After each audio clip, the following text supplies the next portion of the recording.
So how I see this Walk for Peace movement.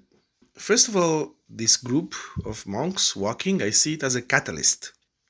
It's not a movement in the sense where things are organized and there is leadership and there is a more sophisticated, vision in a plan. It is a catalyst that organizes based on a very simple message, which is suffering and peace at its core. That is a common denominator, meaning that it taps into a chord that is universal.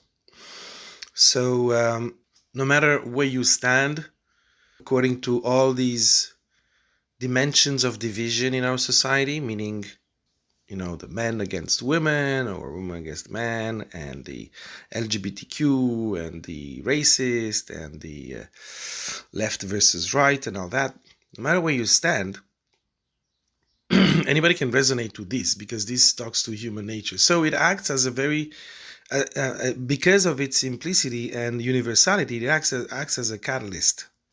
It's a catalyst, meaning that there is no leadership to drive the masses towards something. Okay, these guys, they started and they will finish and they will disappear. They will not become public figures, political figures. They'll go back to their temples. So it is a catalyst. It is there today, and then what happens is that the peer-to-peer thing in it is that because they strike that universal chord, people start resonating with it and they turn to each other. Unintermediated, meaning if you go to the group, yes, there are posts from the spokespeople of the monks, but there's also posts from the people where they engage with each other. For example, there is one post that's saying, "I lost my daughter." And then, just people offer their prayers and support. So that's there's an interesting phenomena because that catalyst make people resonate with that very simple message, and then they turn to each other and they feed on each other. They gain in coherence, in social coherence. It's like the formation of a tornado where air molecules, they align in one direction. So there is this catalyst that kind of polarizes beings into resonating and moving in the same direction. Unintermediated. This is a relation, peer-to-peer relation, because they're not interposing themselves as leaders. People don't necessarily need them for anything.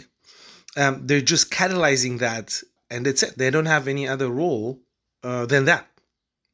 The rest is unintermediated coordination, and the coordination grows and it starts to feed on itself. Why? Because like a tornado, the environmental conditions are proper for that. Meaning, people have been bombarded with negative news. People have been bombarded with fear. People have been divided. And I think as people grow this fatigue, the environment becomes a nurturing environment for this kind of mass formation to happen, for this kind of peer-to-peer coordination to take shape and just feed on the natural conditions that are there in society today. So once these guys are gone, because they reach their destination and they go back to the temple, this social formation, this peer-to-peer movement will continue.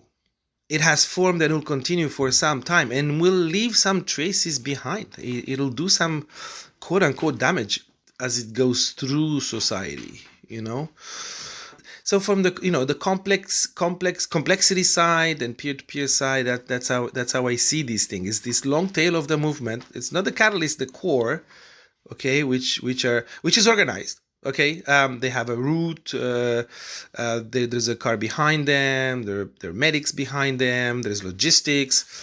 So that's organized. That's planned. That's scripted. But that's the catalyst.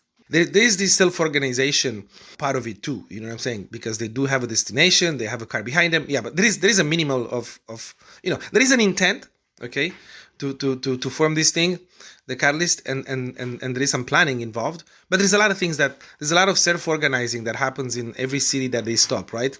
So that's also very peer-to-peerish. And just the last thing about peer-to-peer and touching on this superstructure thing, this comes orthogonally, as everybody's like scouting the horizon for the next big story, the next war, the next threat, the next this just comes orthogonally, like nobody's looking up, right? And it just comes straight down into the heart of everybody as a very simple message of peace and suffering. Has nothing to do with politics, has nothing to do with social division, has nothing to do with you're Christian or not Christian, or straight or LGBT or whatever. You know what I'm saying?